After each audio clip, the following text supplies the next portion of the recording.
Hey, Mike here. I just wanted to let you know that you can listen to Dark Poutine early and ad-free on Amazon Music, included with Prime.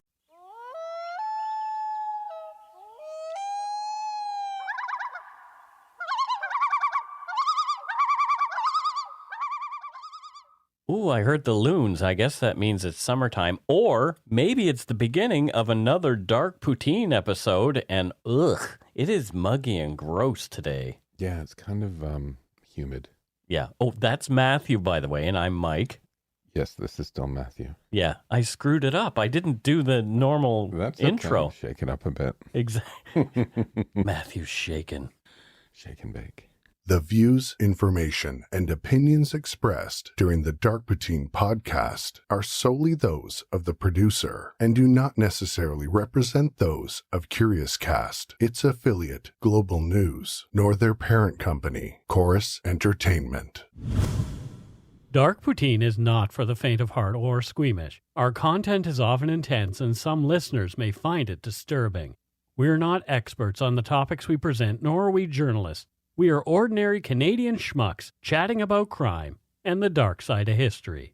Let's get to it. Put on your toque, grab yourself a double-double and a Nanaimo bar. It's time to scarf down some Dark Poutine.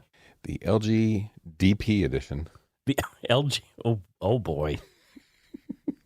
That could mean a few things. I didn't think of that until it came out of my mouth. Yeah, well, the people who know will know. Yeah. It's not even dirty, really. No, it's not at all. No.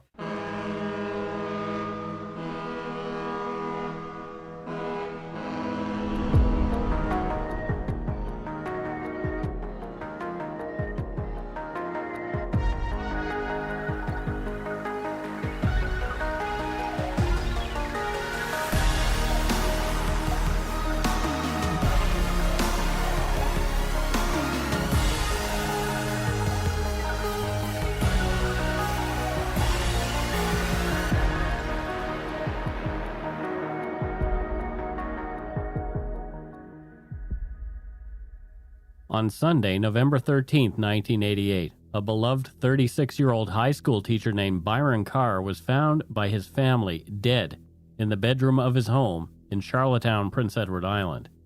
Byron had been strangled to death and then stabbed. His wallet had been stolen, and ominously on his wall, written in pen, were the words, "I will kill again."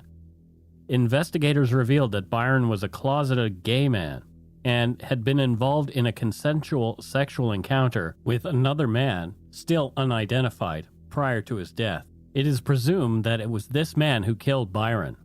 Byron's family is still waiting for justice. You are listening to Dark Poutine episode 222, Murder on the Island. Who killed Byron Carr?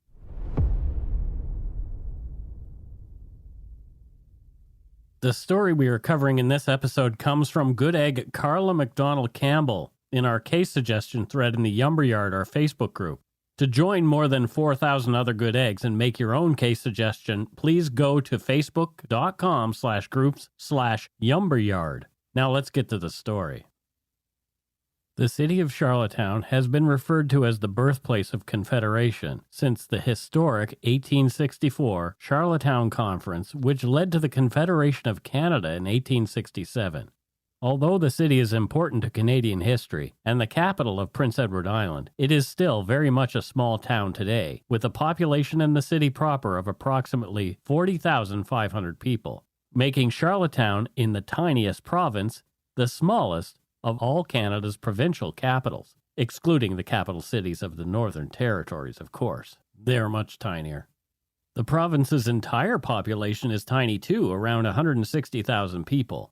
The census in 1986 puts the city's population at 15,776, so it is safe to say it was similar in 1988 when Byron Carr was killed. If there was anything like a gay community in the city at the time, it was very much underground. The 1980s, as I'm sure Matthew can attest, were not exactly woke times. Although what has been called gay liberation began almost simultaneously in larger cities in the United States and Canada in the 1970s, the attitudes towards homosexual people took a long time to make its way into small-town Canada, and it's still working its way there in many cases.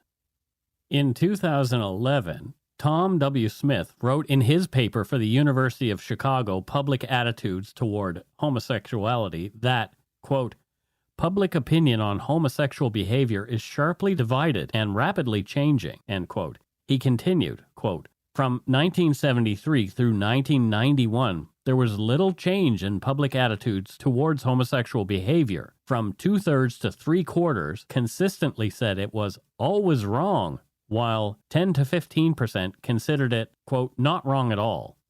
From the Canadian Encyclopedia.ca, quote, on the 5th of February, 1981, Toronto police arrested almost 300 men in raids on 4 bathhouses. The following day, a crowd of 3,000 people took to the streets and marched on 52 Division, Police Precinct, and Queen's Park, smashing car windows and setting fires en route. The men were charged with being found-ins in a bawdy house, which police defined as being any location where indecent acts took place. The vast majority of the charges were thrown out. Such raids continued over the next 20 years in Canada.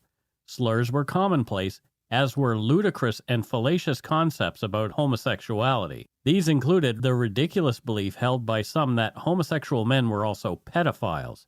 This line of backward thinking no doubt would have placed Byron Carr, an educator, even more firmly in the closet. Yeah, can I interject here? Yes, absolutely. So I want to talk a little bit about this, the bathhouse raids. For sure, yeah. Yeah, so this was actually a pivotal moment in Canadian history, and really a huge moment in the gay civil rights movement here in Canada.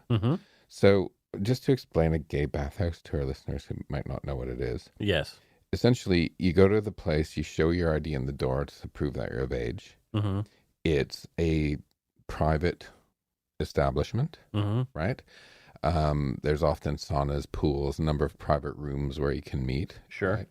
And it's where many men go to meet each other, have sex, and do other things, like watch a movie, like all kinds of stuff can go on there. So is it an actual bathhouse where somebody can go just for a spa if they want to go for a spa, or is it? Some of them, yeah. Oh, yeah. okay. But I mean, the primary purpose is to meet other guys and have sex. Oh, okay. But there are whirlpools and saunas and pools and stuff like that. Sure. Right? Tanning beds sometimes, but it's the primary thing is like a sex thing. Okay. So a gay bathhouse is a private space, right? When this happened, if you have to stop and think about it, right? Yeah. In today's context, the Toronto Police, led by Staff Inspector Donald Banks, Yes. raided 4 bathhouses that night. 4 bathhouses. So Banks got 200 police. Yeah. 200 police Yeah. were involved. So 200 police go out to arrest gay men in a private property, having a good time, instead of doing some actual policing. Like catching people who are stealing things Right. or killing each other. They stormtrooped the bathhouses, kicked down doors, smashed up. They caused thousands and tens of thousands of dollars of damage. Yeah. Arrested anyone inside, all the while yelling homophobic slurs and brutalizing these men. These are the Toronto police. These are the Toronto police pulling half-naked men out into the February cold, not even allowing them to grab their clothes. Wow. Right? This is not policing. Yeah. This is not protecting and serving. This is hatred and homophobia, period. Yeah. Right? So 306 men were arrested. That's the largest mass arrest in Canadian history since the War Measures Act. These men, they were beating each other up, or they were being violent, or they were... No. So none of those things were happening. Absolutely. No. It was men having a nice time, relaxing, having sex. Some of them might have even really liked each other. Could have been in love. Yeah, it's insanity. Right? Yeah. So Mike, the largest mass arrest since the October crisis in 1970. So the largest mass arrest in Canada since the October crisis. Wow. Right? And it was because they were having sex. So about 3,000 people marched the next day in Toronto. Okay. To the legislature, Yep. demanding action because this wasn't a one-off thing. Police were harassing the community for years, right? Right. These raids happened in 1981. In 1967, Justice Minister Pierre Trudeau introduced a bill modernizing the reforms to the criminal code that decriminalized homosexual acts in Canada. Yeah. His famous quote is, "There is no place for the state in bedrooms of the nation." Mm-hmm. These raids happened in 1981, so there was no crime happening. So there was a coin 50 years later that was released by the Canadian government that was celebrating gay liberation in Canada. Yeah. But many of us found it a little bit self-congratulatory because, sure, that law changed, but nothing in reality changed. Right. Right? Yeah. So, and it's been a long, hard fight, and it continues. And I think, this was in Toronto, Mike, right? This is the largest, probably most open city in the country. Well, that's arguable that Vancouver is pretty open. I mean, the largest gay community for sure. Sure, right? Yeah. Oh, yeah. So I think in that context, right, the story we're talking about today is just a few years after these bathhouse raids. Yeah. Right. And I think you have to understand that context of how hard it was, even in the largest city in the country. Mm-hmm. Now imagine being in a small town. 100%. Yeah. There are multiple reasons why we're doing this episode, and this is one of them. Yeah. Yeah. There was no crime happening. Exactly. I want to go back to it. So what are the Mike is incensed. what are the Toronto police doing? It was like, can you imagine, Mike? What was their justification for the raids? I think it was the person who did it was running something called the morality division. Okay. Yeah. Which is what? Well, not straight white people. So who imposes that morality on society? It's just insanity. Like, it's just absolute insanity. I can't even. I'm having trouble evening right now. I can't even. Yeah. I grew up in one of those small towns that we talked about, that we've talked about. In small towns, it was worse. It was worse in my hometown. It still is. Mm-hmm. It still is. There are people, I get into it later on, but it still is. Mm-hmm. We'll talk more about it later. Yeah. In 1988, there was also the growing concern of AIDS and fear of those who may carry it, who, publicly at least, seemed more likely to be gay men. This further stigmatized an already marginalized population, setting progress back decades. Conversely, in the spring of 1988, British Columbia MP Sven Robinson, who served the Burnaby Douglas riding, came out as Canada's first openly gay member of Parliament. First elected to Parliament in 1979, Robinson was elected for an 8th term in 2000. A man named Andrew, a friend of Byron Carr's, spoke with reporter Logan McLean for a 2021 article on this cold case. Andrew and Byron had become close while working at their teenage jobs at the Charlottetown Co-op grocery store. According to McLean's article, both men went to UPEI, after which both men became teachers. They had something else in common as well. Both were gay. Andrew told McLean that Charlottetown was not a safe place to be openly gay at the time. If you were gay in the city at that time, there were apparently only two options. The first was to keep your mouth shut about your sexual orientation and live your life in secret, or, second, an option which many islanders took, was to leave PEI altogether for a more progressive city. Quote, "One of the two things. There was no middle ground," Andrew said. "I think of not only how painful it is, but of those huge cover-ups within the gay community. The gay community were not out at all, and every gay person was covering up their own sexuality. I think it's important for the gay community to realize the horrific set of circumstances that gay people were in 3 decades ago, and how things have changed and are considered much better with a bit more equality today." End quote. Yeah, things have changed, but it's certainly not universal, right? Like, there's still a lot of problems. Like, what was it, a week before the police in Toronto caught Bruce McArthur? A week before, yeah. It was a week before they caught him, or a few days, that they got up in front of the cameras because the gay community was saying there's a serial killer, and they're like, they're there. No, there's not. Yeah. They were not listening. No. So, but it wasn't until a white gay man went missing that Bruce McArthur was really looked at. Yeah, and we can... over time, I've learned. So, can I talk for a second? Absolutely. You are more than welcome to talk. So, when Black Lives Matter started disrupting gay pride, I didn't understand it. Yeah. Yeah, maybe you can call me woke, but I'm not super woke, right? Yeah. I'm more center.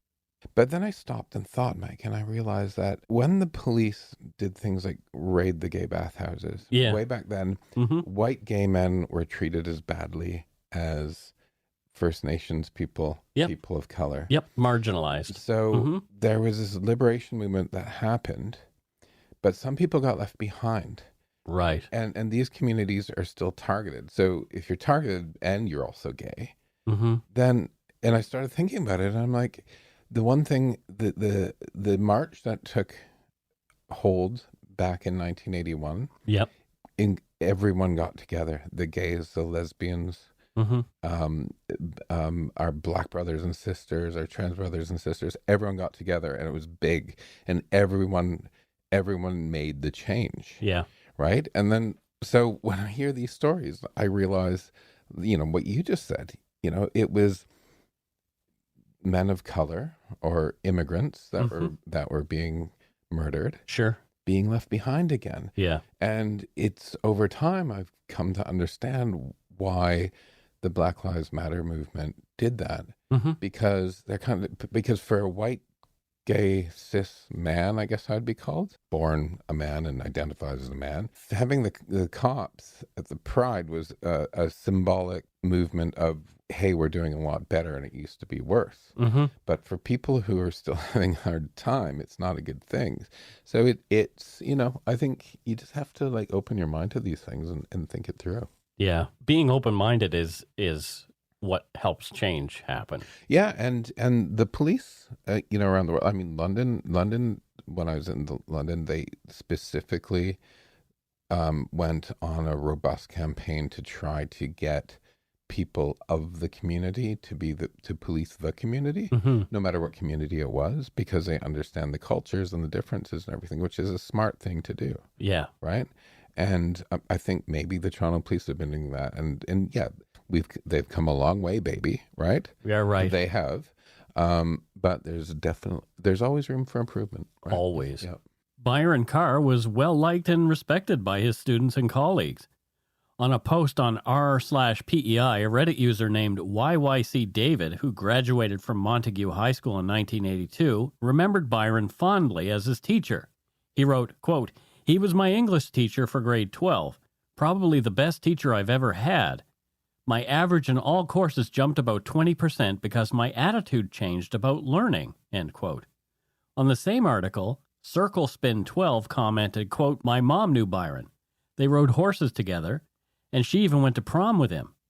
Because of this, I've always been interested in his case too. She said he was always the nicest guy. Wish there could be justice," end quote. Other users on the post chimed in with similar sentiments. Murder is rare in Atlantic Canada, and even more so on Prince Edward Island. Here's what we know about Byron Carr's murder so far. On the morning of Sunday, November 13th, 1988, Byron's family became concerned when he did not show up for a get-together. Family members went to Byron's home, a cute little house at 24 Lapthorne Avenue in Charlottetown.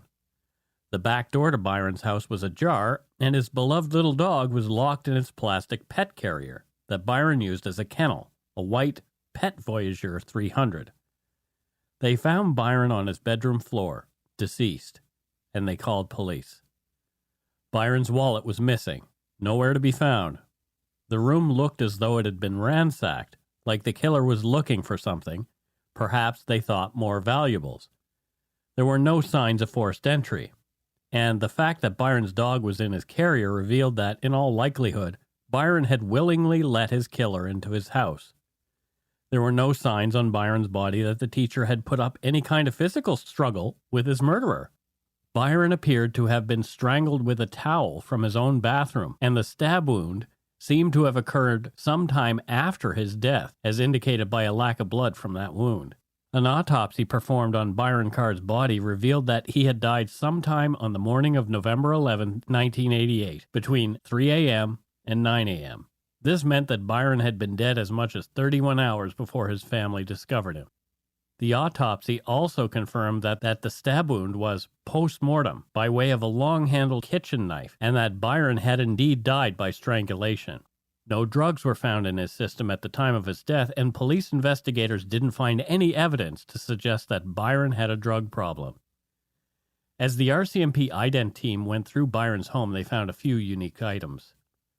Also found was a pair of Zeller's brand medium-sized bikini-style underwear made to fit a 29.5-inch waist. They believe these underwear to have been worn by the killer. DNA obtained from those underwear is believed to belong to that same person. Interestingly, also present on the underwear is DNA of a female. This has led police to the speculation that the owner of the underwear might be bisexual.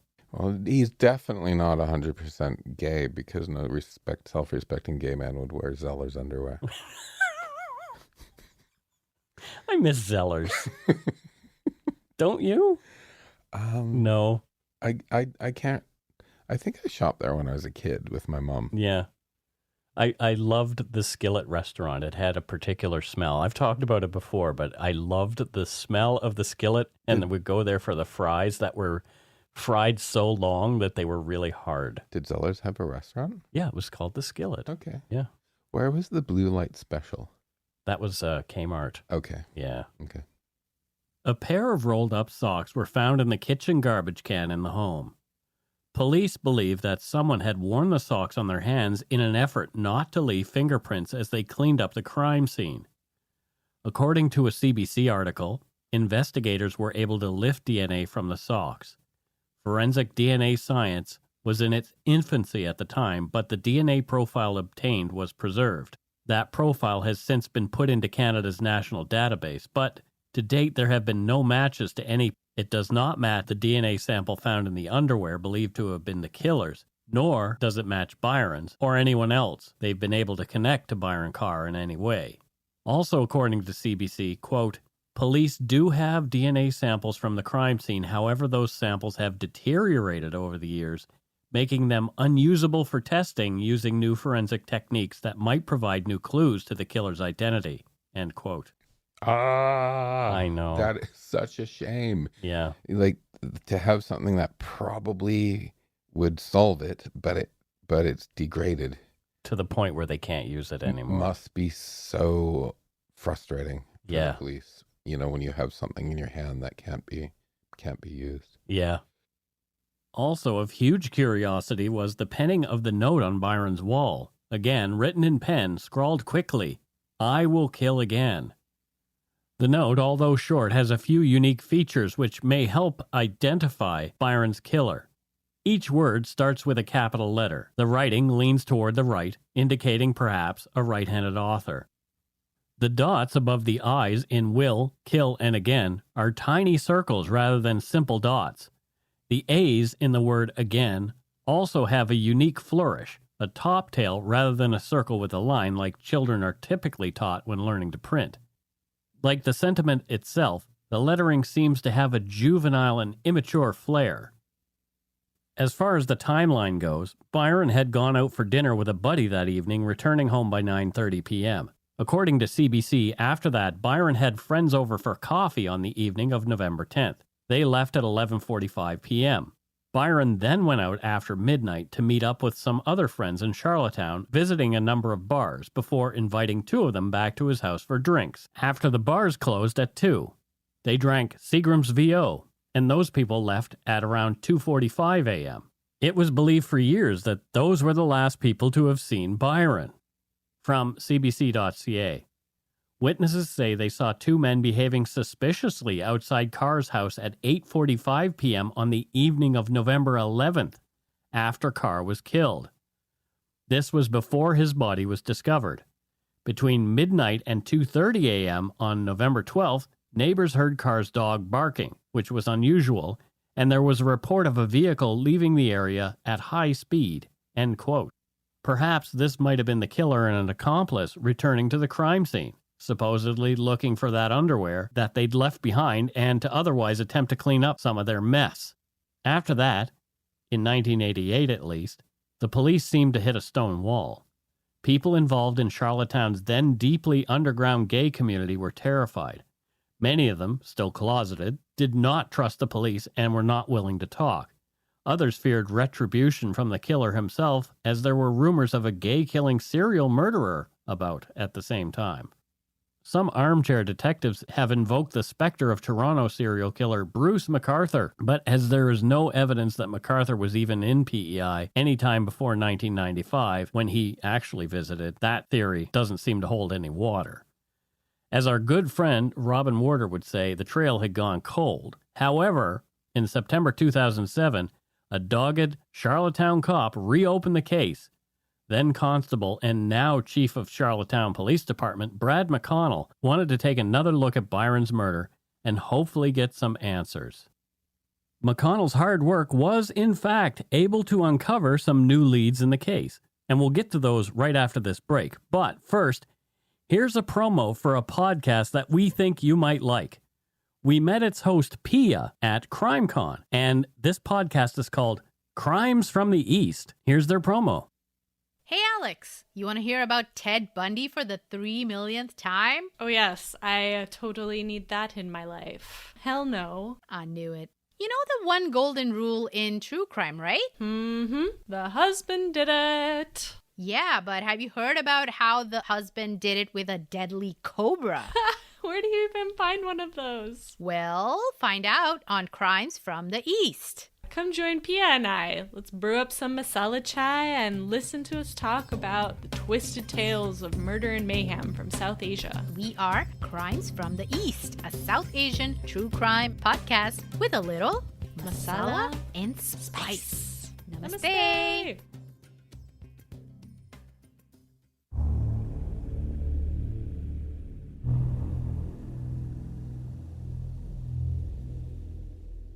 And we are back. Matthew, your thoughts so far? I'm really glad that the police in PI are reopening this case. Mm-hmm.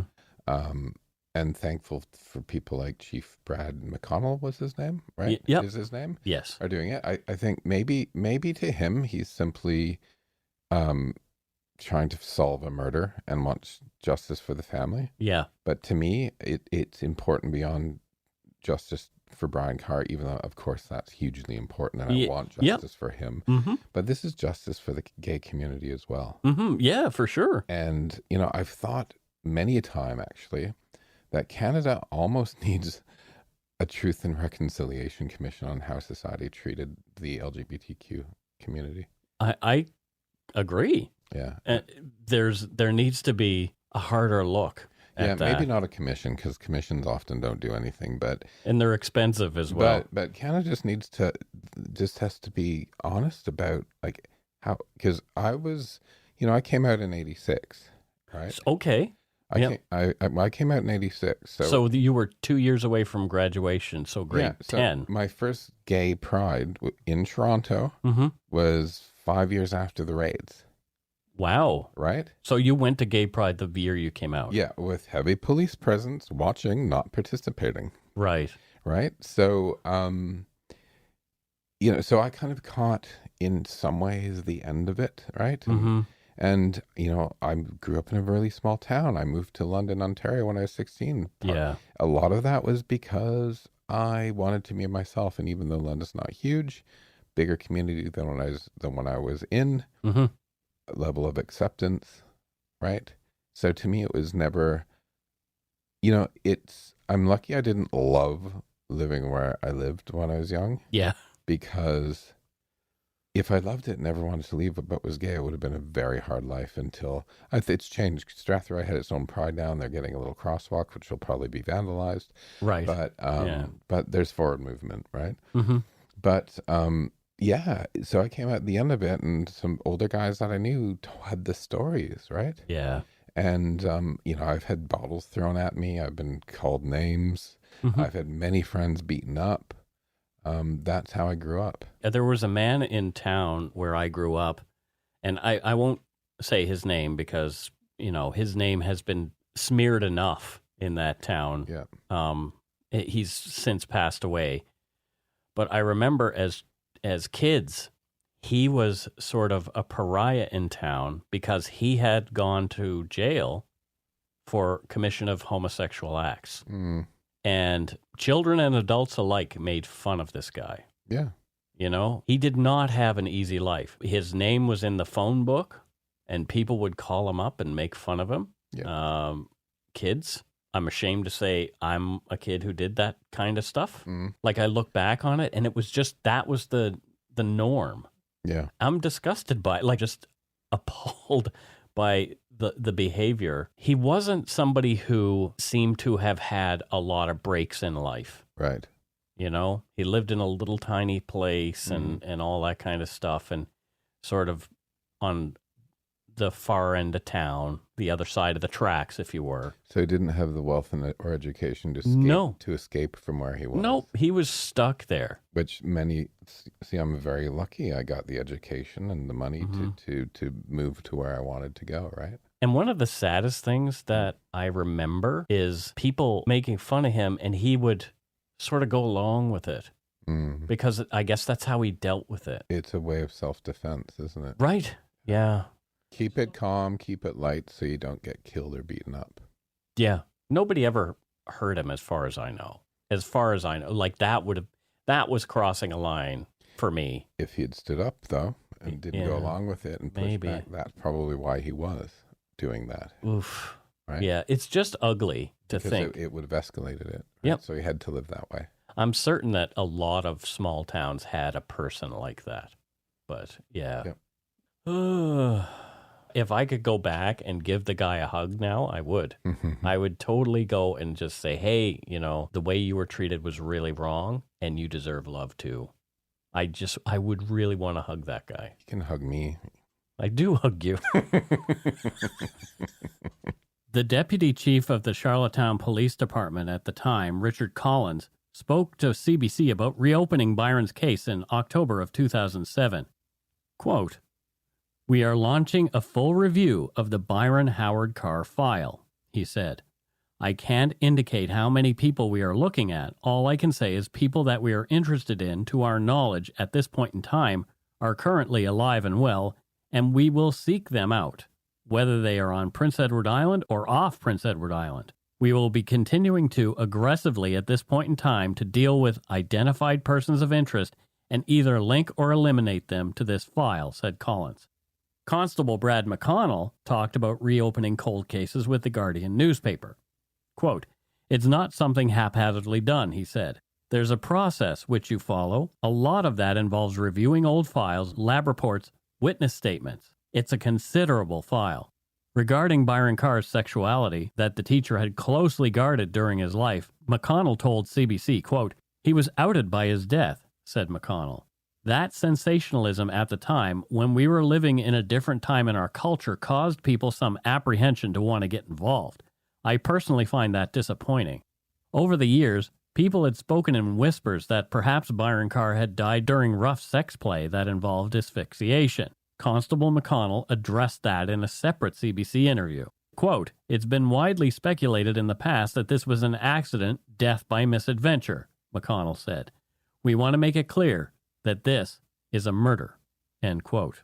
This is a good cop. Yeah. He gives a crap. Mm-hmm. He has a head on his shoulders. He cares what people think happened.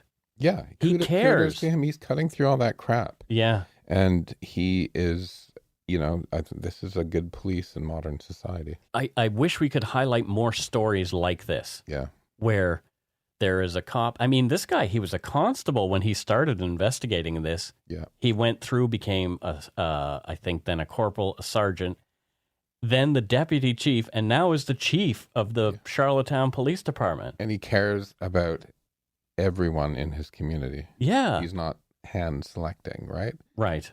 Yeah, because we were left out for so long. Mm-hmm. The initial investigation had developed a long list of suspects and people of interest in Byron's murder. Some had been eliminated, but this list in 2007 was still far too long. McConnell wanted to narrow the list even further so he and his fellow investigators could focus their efforts more efficiently. The decision was made to release the photo taken of the "I will kill again" message written in pen at the crime scene, which police believed to have been written by the killer. From PEICrimeStoppers.com, quote, although the wording of the crime scene message had been previously released to the public in November of 1988, this is the first time we have released an actual photo of the message. The message was located on a wall within the victim's residence and is believed to have been left by the person responsible for the death of Byron Carr. The message has been examined by experts in the field of handwriting and printing analysis. However, we hope by releasing it to the public, someone may recognize the characteristics or style of the print letters within the message and be able to associate them to a person, and we'll put pictures of these on our website.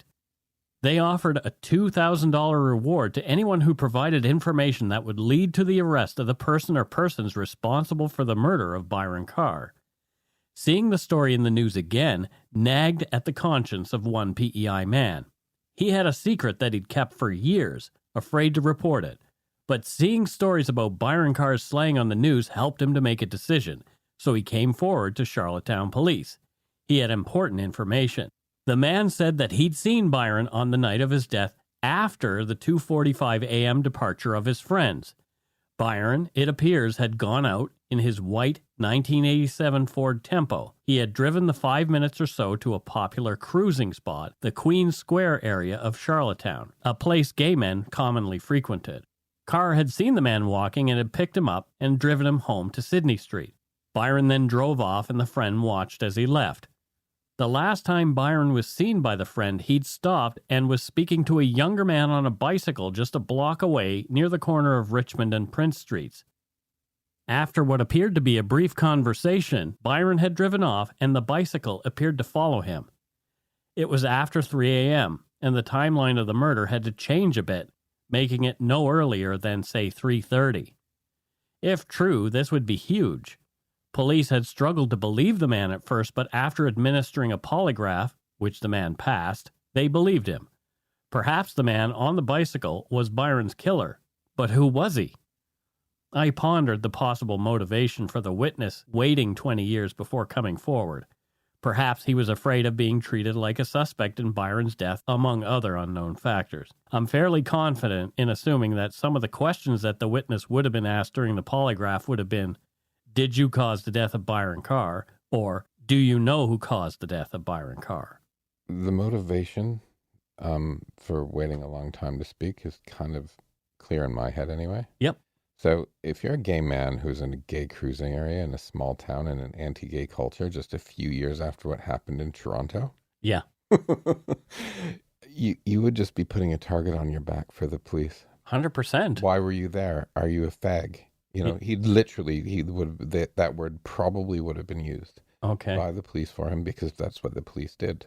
Yeah. I've had friends that were called that by the police. Not necessarily these police, but who knows? Right. But that's what you would expect back then. Okay. So it probably wasn't even him being worried that he'd be caught, like assume that he did it. Mm-hmm. He'd be outed. He'd be questioned of why he was there. And then he'd be targeted in a small town for a very long time. Mm-hmm. Yeah, everybody knows from those small towns where the cruising areas are, like the cities. In Halifax, it was Citadel Hill. It still may be. I don't know, but... And those places exist. Why? Because nobody has anywhere else to go. Right. Right? Back then. Yeah, there was no other way to meet people like you. Right. And, if you're out in the wilderness somewhere, as opposed to because cops used to go into hotels and arrest people into private homes. This way you have a place to run. Right. Yeah. Yeah, that's true. And it's sad that you need to think about a place to run. Yeah. Like that to me just is like, oh my God. I never... yeah. That never occurred to you, did it? No. Yeah. Another anonymous man came forward with a secret that had been eating at him for 20 years. Only a couple of months after Byron's murder, the man had gone cruising in the same area of Charlottetown in which Byron had been last seen alive. The man had picked up another young man who he presumed to be in his late teens and brought him home. There they engaged in consensual sex. But afterward, the younger man had become violent. The younger man had grabbed a kitchen knife and demanded the homeowner's wallet, threatening to stab him. The young man said he'd, quote, done it before. The younger man then fled the residence. Under hypnosis, the victim of the robbery provided police with the detail needed to develop a composite sketch of the young man, which they released in May of 2008. According to CBC News, quote, the person of interest was described as a white male about 19 years old of thin build and average height with auburn brown hair. According to the Saltwire news site, then Sergeant McConnell said, quote, we're not saying that the two incidents are related, but because of the similarities as investigators, we would be remiss if we didn't try to identify this person in the composite sketch and have him eliminated or included in our investigation.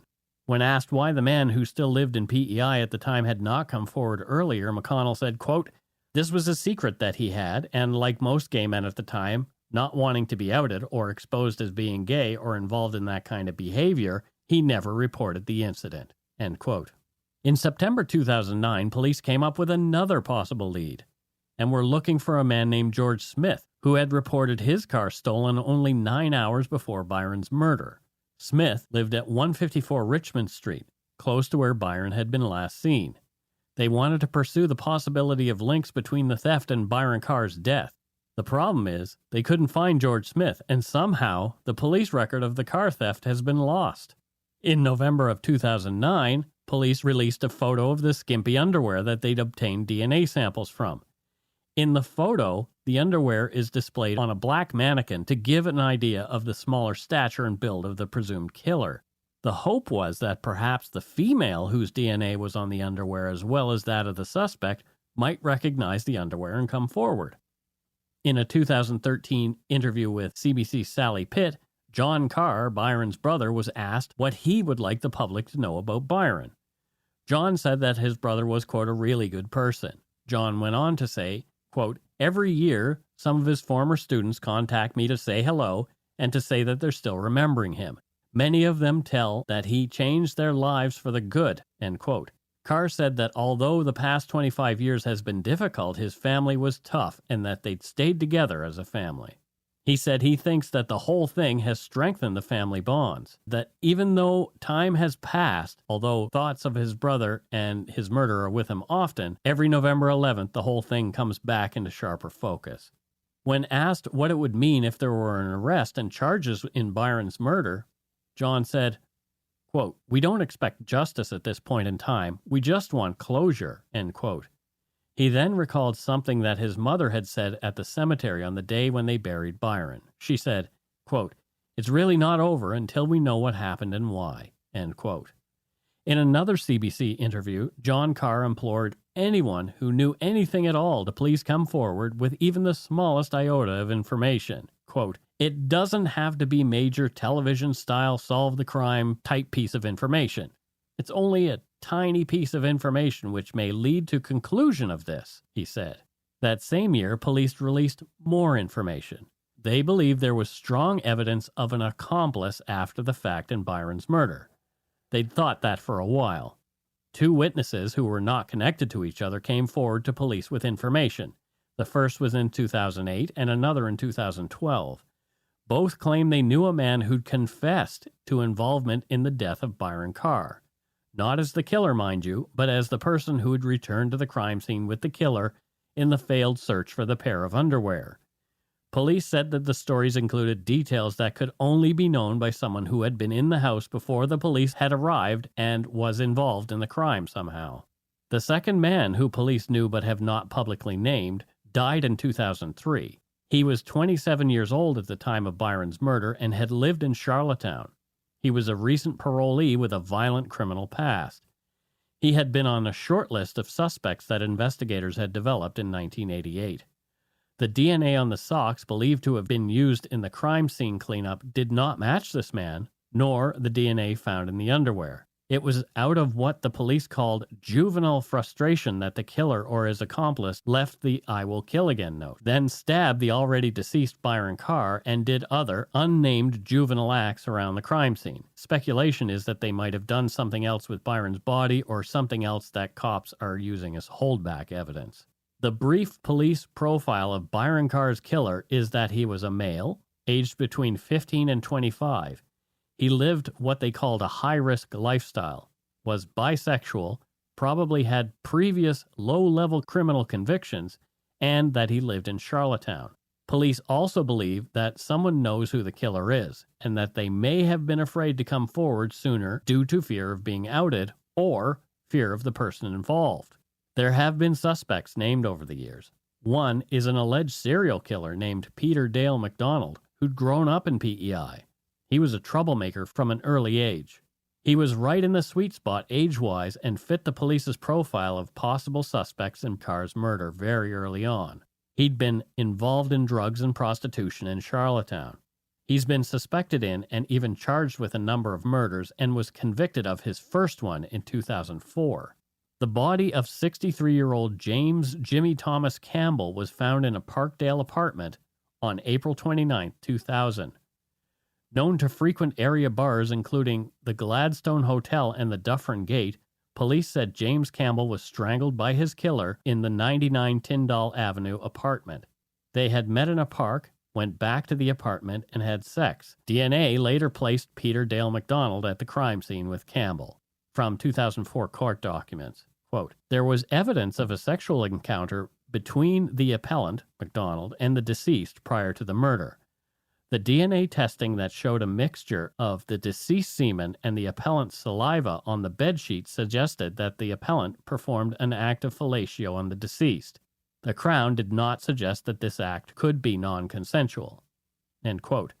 However, evidence showed that things had escalated and that Campbell had then been, quote, "strangled from behind with the killer kneeling on the naked deceased's back during the strangulation," end quote. The similarities to Byron's murder are inescapable. Peter Dale McDonald, who was 42 at the time of the 2000 murder, was charged in the unrelated death of a sex worker named Michelle Charette in 2000 in Windsor, Ontario. DNA evidence was collected and cleared him of that murder. McDonald, however, was recharged with Charette's murder and pleaded guilty to manslaughter in her case on February 23, 2012, after DNA on a cigarette butt found near Michelle's body placed him at the scene after the improvement of DNA detection technology. He was sentenced to life for the first crime, so it's probably unlikely that he will ever get out.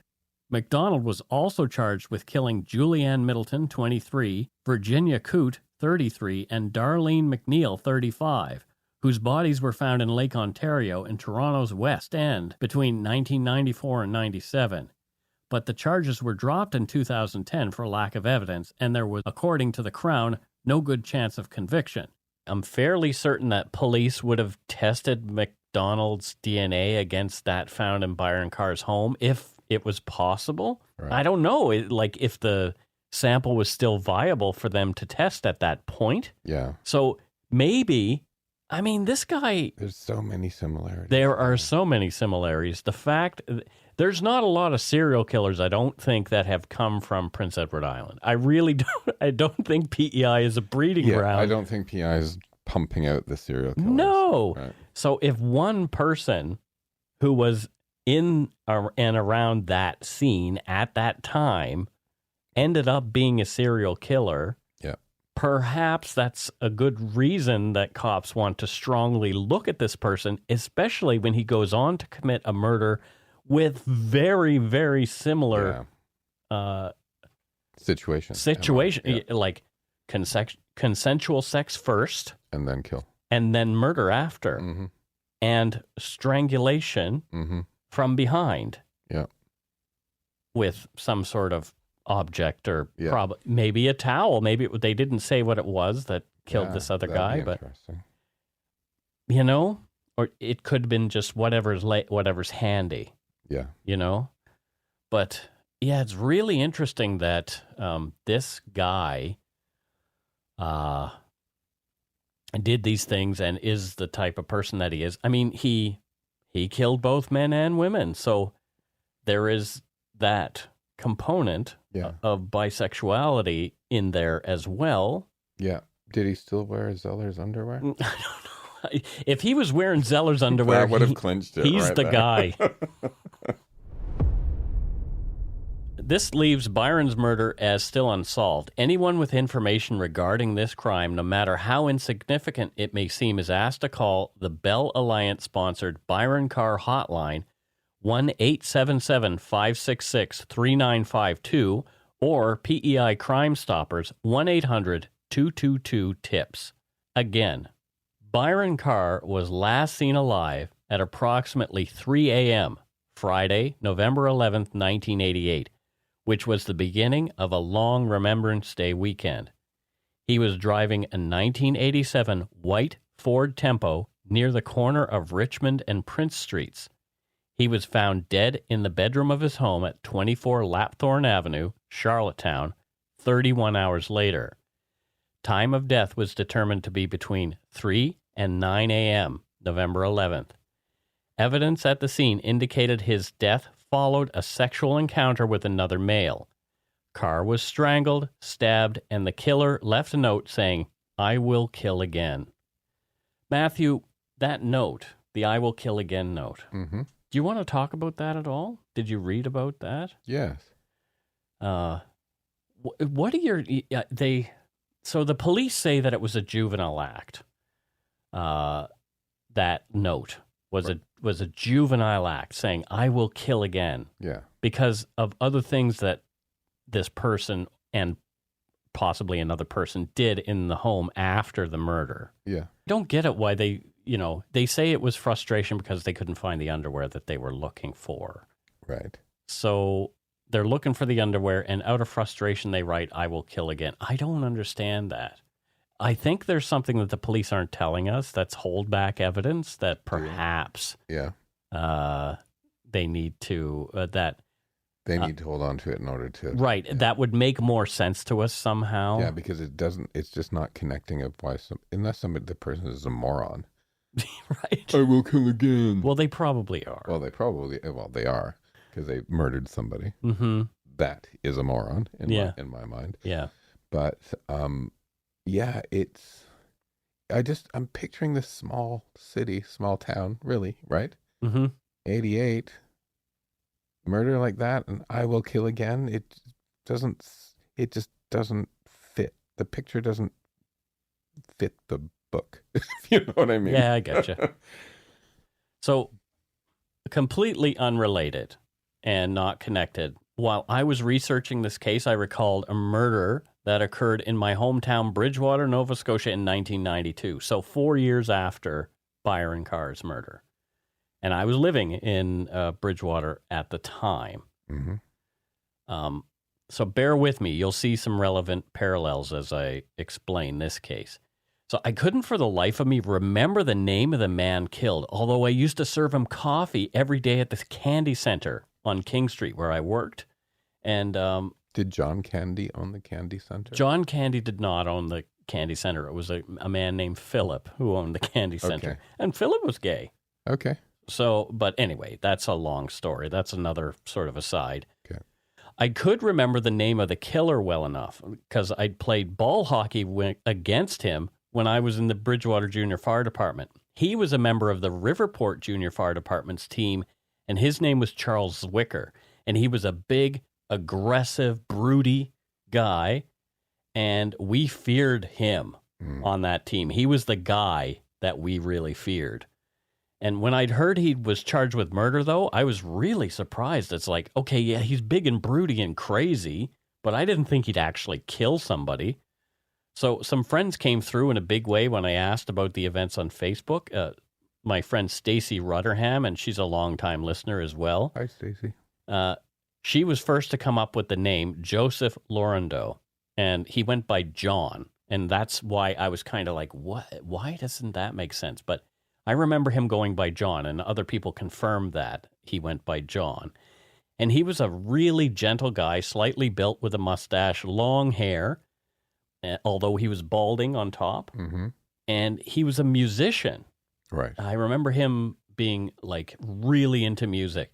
And my friend Tim Fairfield backed that up, saying John worked at the music store in the mall and that Tim bought many sets of guitar strings from him and his first guitar strap that he still has. And so the murder was a really big deal in Bridgewater. It was the first one since the town had been incorporated in 1899, the first murder. So John had been found on the doorstep of a trailer in a local trailer park, and my friend Brian Plunkett reminded me that it happened around Halloween, and neighbors thought John's body was some kind of macabre Halloween display. Horrible. I got a ton more of information about the events thanks to longtime friend of the family, retired reporter and newspaper photographer Linda Mason. She kindly reached out to retired Staff Sergeant GIS Plainclothes Section Al Cunningham. I remember Constable Cunningham. We used to have a nasty name for him. We had a police officer named Cunningham where I grew up as well. There you go. Yeah. Well, anyway, Linda forwarded me Sergeant Al Cunningham's memories of the crime. And he wrote, John was stabbed 13 times while sitting in this car in Bob Richards' trailer park off North Street. The person who killed John was Charles Zwicker. This occurred October 31st, and Zwicker was dressed in black to roll John for his wallet after they drank a six-pack of beer. John, who was gay, thought he was, quote, in love at the time, but Charles was not. When Charles was stabbing John, he accidentally stabbed his own forearm when Charles was trying to use the knife to punch holes in John's body. I remember every part like it was yesterday. He had Joel Pink, very famous lawyer in Halifax, who I recall not fondly, and the statement took 3 hours and 15 minutes at the Bridgewater police station, end quote. So the rumor was that John had, quote, hit on Charles. Mm-hmm. This was what we were hearing around town in the car where they sat drinking, and that Charles killed him for it, reacted badly and killed him for it. So I remember being surprised at learning that John was gay. I didn't know. He never talked about it to me anyway. Bridgewater also, as I mentioned, was not a safe or tolerant place to be out back in those days. I know of many people who have, over the years, come out. There are others I'm aware of who still fear, for various reasons, the reactions to that kind of personal knowledge coming out even now. So I can see how that would have led to silence in information coming about from from Byron Carr's killing. Yeah. So, yeah, it's weird that I had sort of a parallel case where I knew both the killer and the victim. It's very strange. That's very strange. Yeah. But I don't know. I've thought about covering that case from top to bottom, but I don't think we have to now. I think this will cover it. Yeah. Because this whole thing really leaves me kind of like thoughtful about, well, what you went through as a kid and what people in my hometown went through. And I feel terrible for the way they were treated. It wasn't fun. No, I feel terrible. It wasn't fun. It was hard. I can remember, I knew I was gay at a very young age. Mm-hmm. I can remember once being told that all gays were pedophiles. And I can remember at 12 years old, and I didn't quite understand what that meant, but I knew it was a monster. 12 years old, lying in bed, crying. Because I didn't want to be a monster. Yeah. Well, you're not a monster, Matthew. But, that's sort of the shit you have to go through. Yeah, for sure. Back then when there wasn't any openness. So, we've moved on so much in so many communities. Not all of them, though. And this can go back so easily, right? It has to be protected.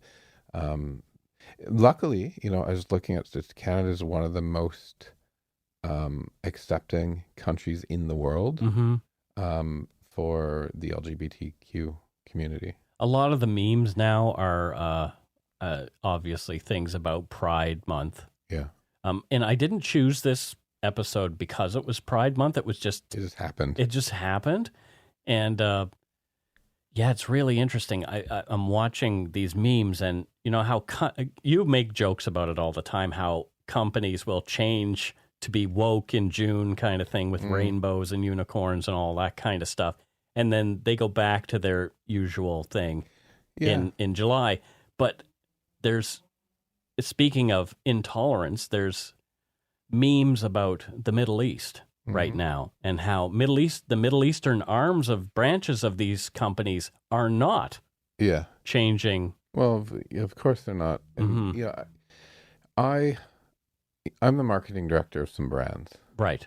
Mm-hmm. And I do it with my brands because I want to show support. Mm-hmm. So often there's a gay person behind it or an ally actually behind it. It's not just, and I can remember when the first companies ever directly advertised to the gay community, and it felt like acceptance, right? Mm-hmm. And actually the first ads were very risky for some companies to do because they could have been boycotted by others. Sure. Right? Subaru, Absolute Vodka. Okay. They did it before there was a proven, you're going to get a return on investment. It was actual support for community and gay publications. So does it feel like it's actual support now? Or is it just people like, well, everybody else is doing it, so we'd better do it too? Well, for people who don't like it, I say, would you rather have them not? Would you rather have lots of companies just not saying anything about pride? Mm-hmm. Right? Yeah. Fine. But, when I walk past the Fairmont Hotel and they're flying the flag, I know, hey, that's kind of cool. And if they're doing that, then hopefully they're treating their employees the right way. Like that's a friendly place, perhaps. Yeah, perhaps. Perhaps. I don't. I'm in marketing, so I see nothing wrong with it. Mm-hmm. Right. I'd rather it be done than not done. That makes sense to me. Yeah. And that's it for this episode that I found actually quite moving and disturbing. Dark Poutine episode 222, Murder on the Island. Who killed Byron Carr?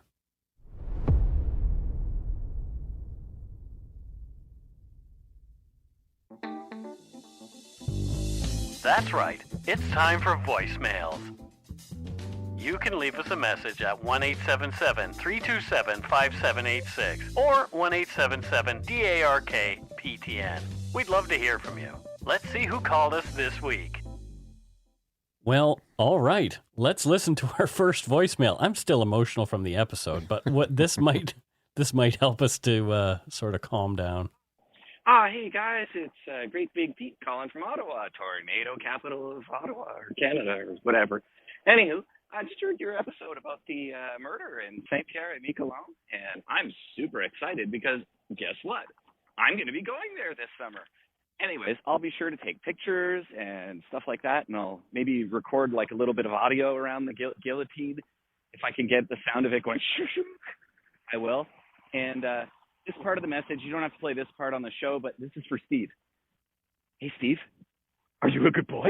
Are you the good boy? Yes, you are. You're the good boy. Yes, you are. Good boy. Yes. Hey, can you tell your papa to go shit in the hat? Yes. Okay. Well, I love Great Big Pete. Great Big Pete. He's hilarious. Yeah. If every call is going to be like that, Great Big Pete will become a regular caller on the show. And we're totally leaving that part in. Yeah. Oh no, there's no way I'm removing that. Thank you. Yes, and please send some photos from your trip. Yeah, I'm really curious about St. Pierre Miquelon. It's a place that I do want to travel to, and that episode was weird too. But I've been finding some really great stuff.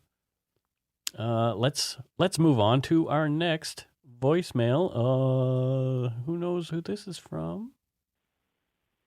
Hi, Mike and Matthew. I'm a longtime listener, but a first-time caller, and I'm just calling to share a bit of a legal perspective on the discussion about self-induced extreme intoxication that you guys chatted about at the end of this week's episode.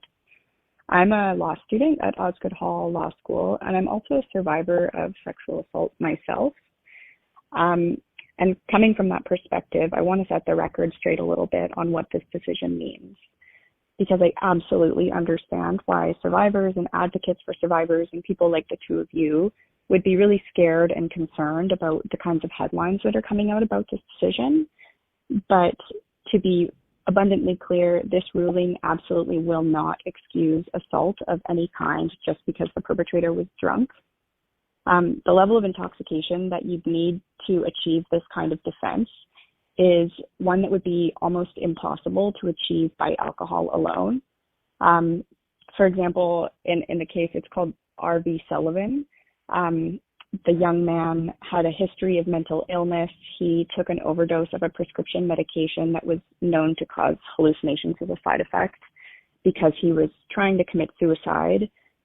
His attempt was unsuccessful, but the overdose caused him to have these crazy hallucinations and delusions, and he nearly murdered his mother because he thought she was an alien. So in general, it's a crazy amount of drugs and somebody's unique brain chemistry that results in this outcome that really nobody could have predicted. And it's extremely tragic. So truly, it would be almost impossible to achieve with just alcohol. And this ruling won't be kind of a get out of jail free card for people who've gotten drunk and committed any assault or a sexual assault. It will also be really expensive to prove, and it's a really high bar to prove. Like, you need a lot of experts and a lot of evidence about your own medical history and that kind of thing. So I hope that survivors and people who are worried about this ruling will feel a little bit more at ease, because it's just truly so unlikely to ever come up in a situation you're in. And for those it does come up for, it's just so sad. Anyways, I appreciate your nuanced discussion and all of the empathy you share for survivors. Keep doing what you're doing. Great podcast. And go shit in your hats. Bye. So isn't that great?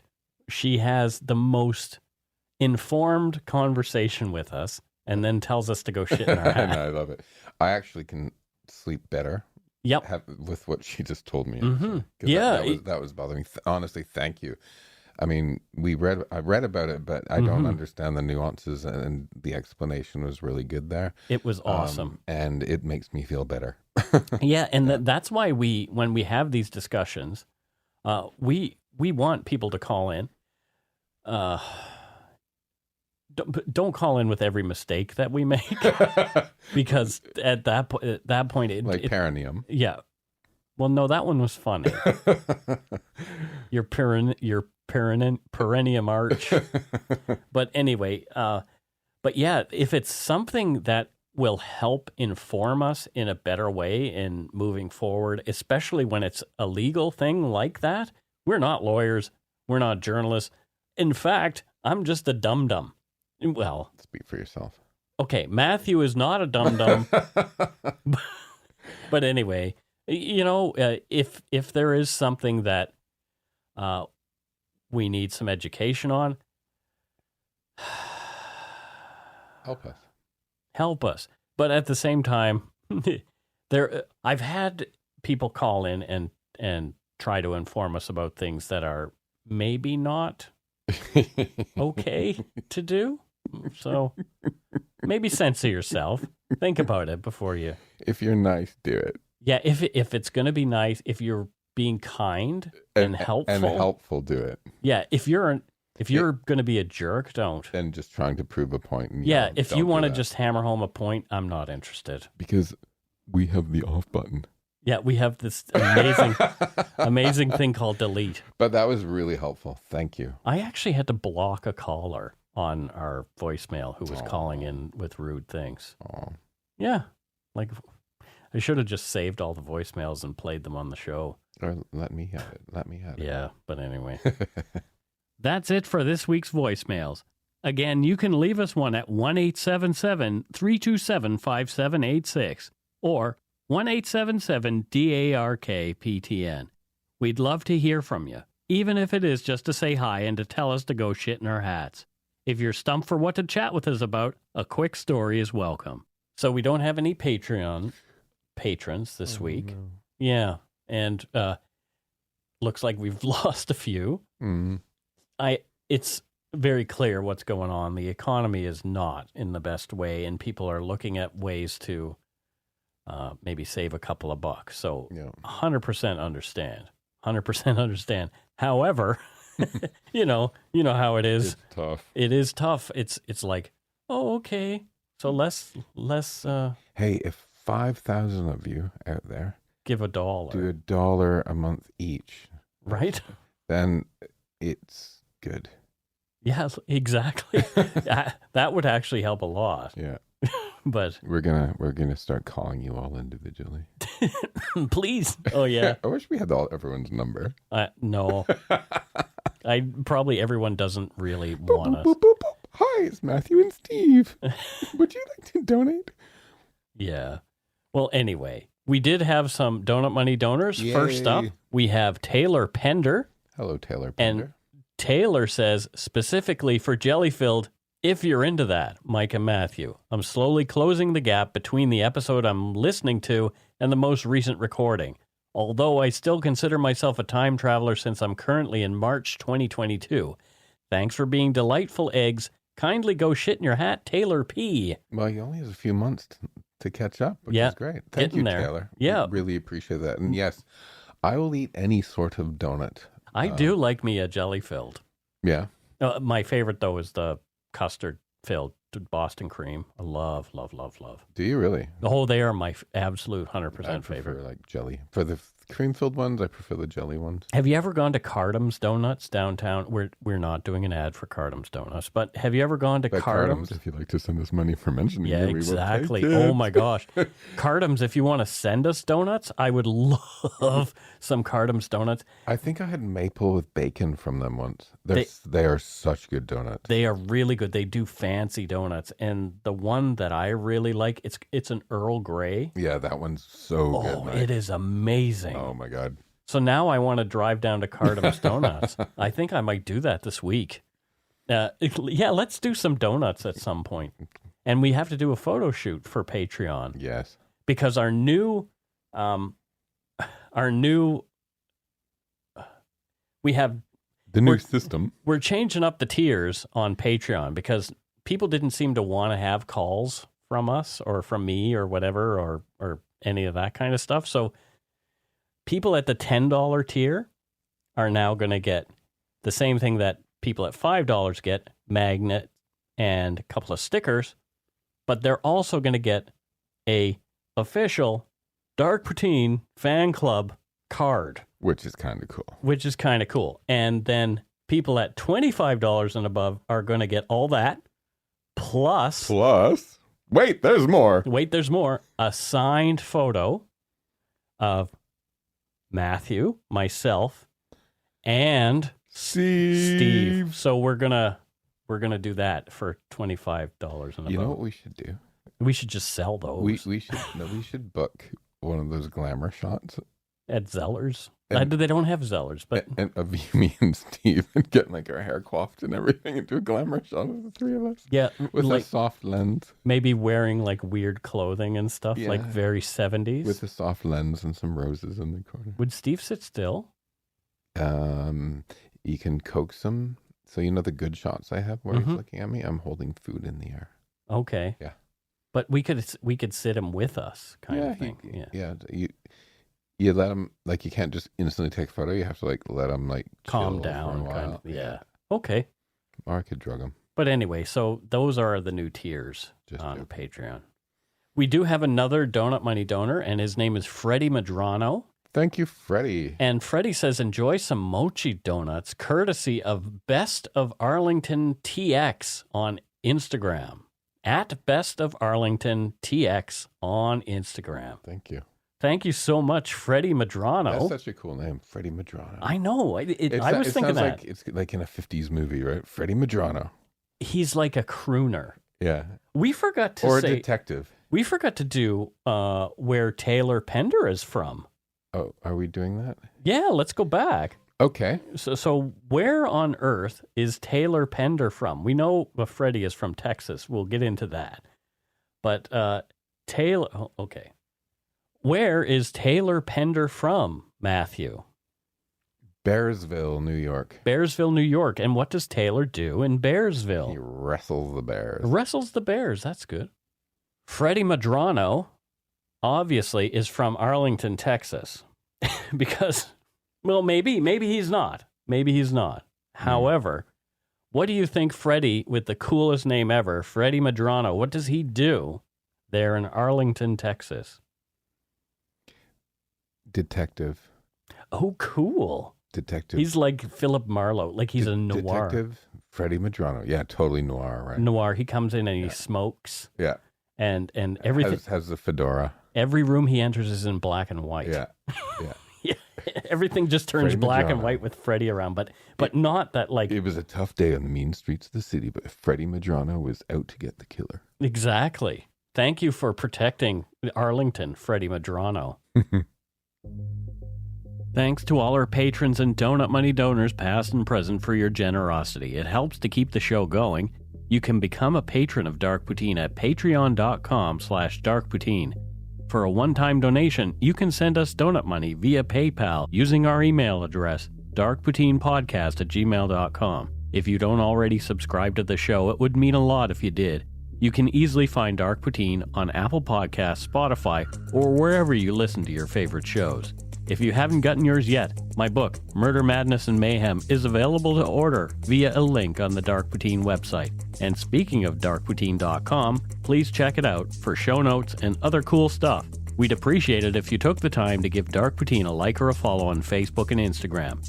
Most importantly, thank you for listening, and tell your friends about us. Word of mouth is a powerful thing.